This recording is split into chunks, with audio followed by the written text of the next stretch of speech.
ძვირფასო ქოცო, ახლა შევეხები შენს ყველაზე საყვარელ ტერმინს, სუვერენიტეტს. გარკვეული ვარ შენ ძალიან კარგად გესმის ამ ტერმინის მნიშვნელობა.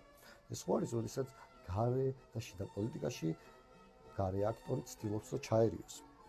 ახლა ვიხსენებ და ჩვენს სუვერენიტეტში ყველაზე მეტად ჩარევა ხო არ უნდა რუსეთს, იმიტომ რომ წარმოიდგინეთ, რუსეთს საქართველოს დიდი ნაწილი ოკუპირებული აქვს, ასევე მიმდინარეობს ყოველდღიურად ბორდერიზაციის ამბავი, ასევე საგარეო პოლიტიკას რაც შეეხება, ჩვენ როდესაც ვამბობთ რომ ევროკავშირის წევრობა გვინდა, ნატოში წევრობა გვინდა, ვინ არის ის ვინც ცდილობს და გვეუბნება რომ თქვენ ამისკენ სწრაფვა არ უნდა გქონდეთ, ხო?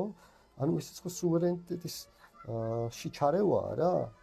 და არ ვიცი, კიდე ბევრი რაღაცის ჩამოთვლა შემიძლია, ანუ გამოდის რომ რუსეთი არის ის ქვეყანა, რომელიც ყველაზე მეტად ცდილობს ჩვენს სუვერენიტეტში ჩარევას, ჩვენი სახელმწიფოებრიობის დაკარგვას და ცდილობს რომ გახდეს აქტორი, რომელიც ჩვენ გაგვისაზღვრავს ჩვენს მომავალს. ანუ რუსეთი ყოფილა ისმის თქვენს სუვერენიტეტს არღვევს და რატომ იშვეთ სხვაგან ხელს?